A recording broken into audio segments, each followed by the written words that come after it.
In the late 1800s, British Prime Minister Sir William Gladstone remarked on our nation's governing document, saying, quote, "The American Constitution is, so far as I can see, the most wonderful work ever struck off at a given time by the brain and purpose of man," end quote.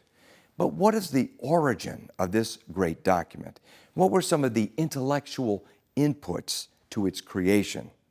Like so many positive things in our culture, when the truth is told, we see that much of its greatness gets back to one book, the Bible.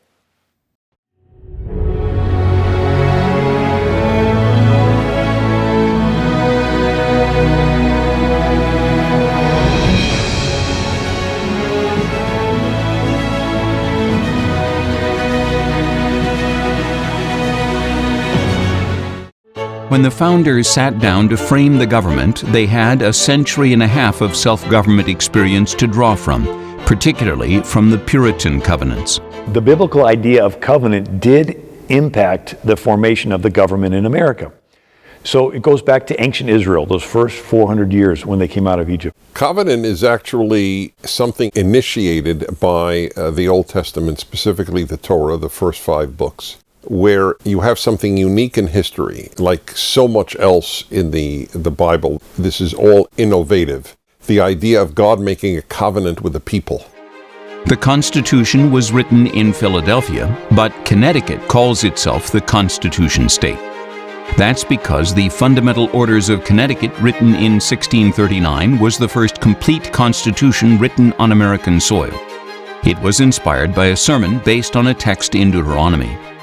The Connecticut Constitution helped serve as a model for the U.S. Constitution. And so when the New England pastors were forming their different communities of Hartford and Exeter, New Hampshire, and these different places, they were using this bottom-up form of government, this congregational form of government, not just for their church, but it transitioned to their community government. So we have a direct line where it was the Bible and these pastors that affected the formation of government in New England. And eventually, Connecticut being the Constitution state, affected our U.S. Constitution, which starts off with "We the people." By the time you get to the Founding Fathers, by the time you get to the colonies, they had the wonderful miracle of having 150 years during the colonial era to use as an incubator of freedom, separated from the tyrants of Europe, where they could take the Bible that had been just introduced to the world the century before. Only in the 16th century had people read the Bible. And when the founders built this country, they knew that was the foundation.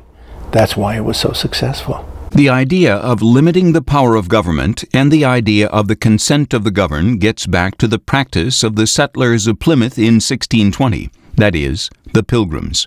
They are almost 200 years before the Constitution.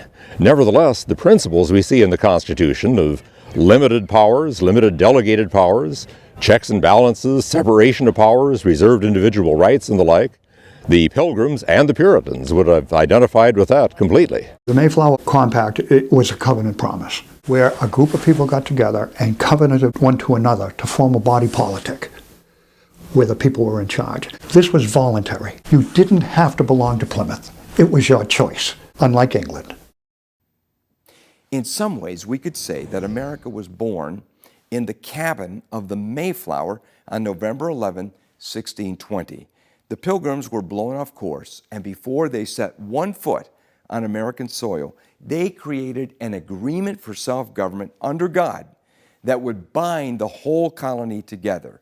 This agreement, the Mayflower Compact, which begins in the name of God, amen, was the first step in the ultimate creation of America's 2 key founding documents about 150 years later, the Declaration of Independence and the U.S. Constitution. That's why we maintain down to this very day that America is indeed one nation under God. For Providence Forum, I'm Jerry Newcombe.